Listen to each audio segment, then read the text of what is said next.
But our next guest says they're taking their eye off the ball, and he says stress test fears are overdone. Don Hayes is the chairman of the Hayes Advisory Group that oversees more than $1 billion in assets. He's live with us this morning from Nashville. And Don, up until about 9:44 this morning, I'd say most of the market seemed to agree with you in the wake of, some positive economic data out of Europe just yesterday. Then we hear that the bank stress test will only look at basically bonds traded, not bonds held to maturity and exposure. Has that changed your assessment, your level of worry? Margaret, it has not. Actually, I think your point's a very good one. Every 20 minutes they change what the opinion of this is going to be and what's the important aspect. And the market's just playing games. The traders are in control, I think. Yesterday was a strong day, so they'll probably take it slightly negative or negative after it's released. But I don't think it's going to be a big deal one way or the other. I think the economy is the big deal. The euro has slumped in the wake of those latest details. Are you trading actively today? We're not traders, we're investors. Right. But I'd say 99.4% of the people that are playing the game now are traders. The traders have control of the floor. That'll change. But the investors are still sitting on the sidelines wondering what the next view is going to be. And we think that next view will change as the election time draws closer.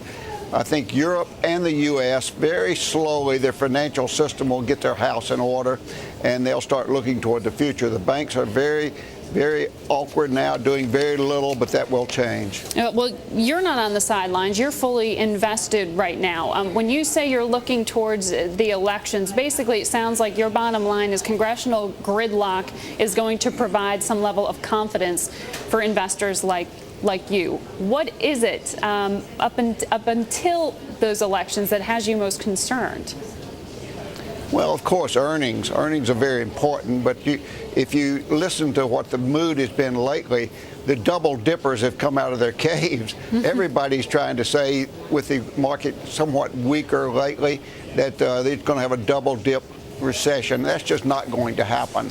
You're seeing all kinds of evidence. Corporations have huge amount of cash. They're sitting on the sidelines too, but they're going to be eager to grow pretty soon. The interest rates are so low, there's no place else to go but stocks.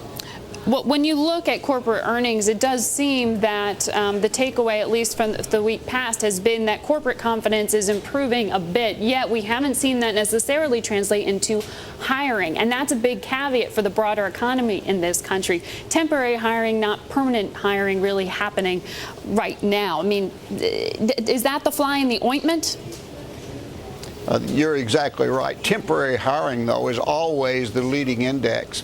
So what we have now in the corporate America is the highest productivity output per worker that we've ever had. It's phenomenal. But they're pushing the limit now. Somewhere you have to start hiring new people, and that will come as soon as the uncertainty starts to dissolve.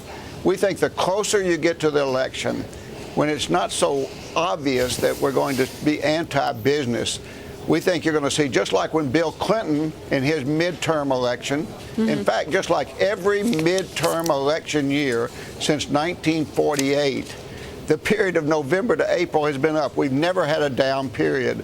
So you would be betting a huge amount against history if you go on the bearish side of this aisle. You're a long-term optimist, but in the near term, though, you still have some apprehension. Now, how do you position yourself before November and as we look at these stress tests even today?